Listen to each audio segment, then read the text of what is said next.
रियासत कलात कभी एक आज़ाद रियासत थी जो 1666 में कायम हुई, जिसके हुक्मरान बिरावी कबाइल कमराड़ी शाख आमदजई से थे। रियासत कलात की मीरी ये बादशाही वक्त यानी खान ऑफ कलात के घर और दफातर थे। बदकिस्मती से 1935 के ज़िलज़िले में इस मिट्टी के मलबू तले हज़ारों साल तारीख़ मदफून है।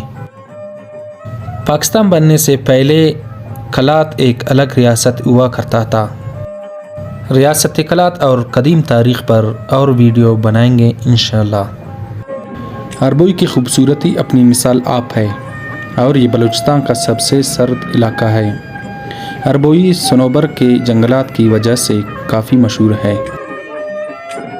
ज़ियारत के बाद सबसे ज़्यादा सनोबर के जंगलात अरबोई में पाए जाते हैं। आइए दोस्तों चलते हैं गेटबस्त की तरफ। गेटबस्त कला सिटी से 60 किलोमीटर की दूरी पर वाक़ है। दोस्तों गेटबस्त के कुदरती मनाजिर कलात के अरबोई पहाड़ के जुनूब में वाक़ है। इस पहाड़ को बिरावी ज़बान में अदीसर भी कहा जाता है।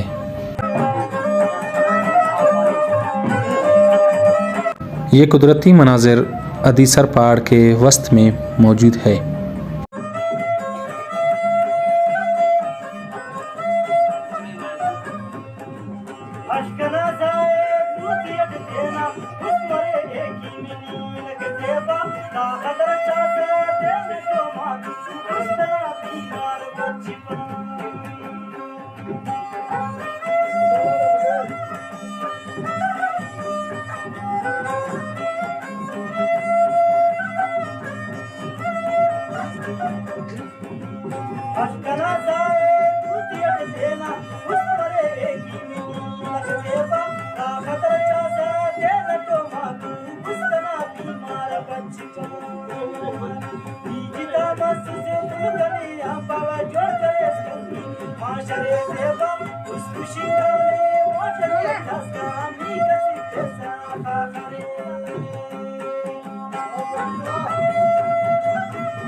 दिल छूने वाले कुदरती नज़ारे दर्रे गेटबस्त कलात।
चाय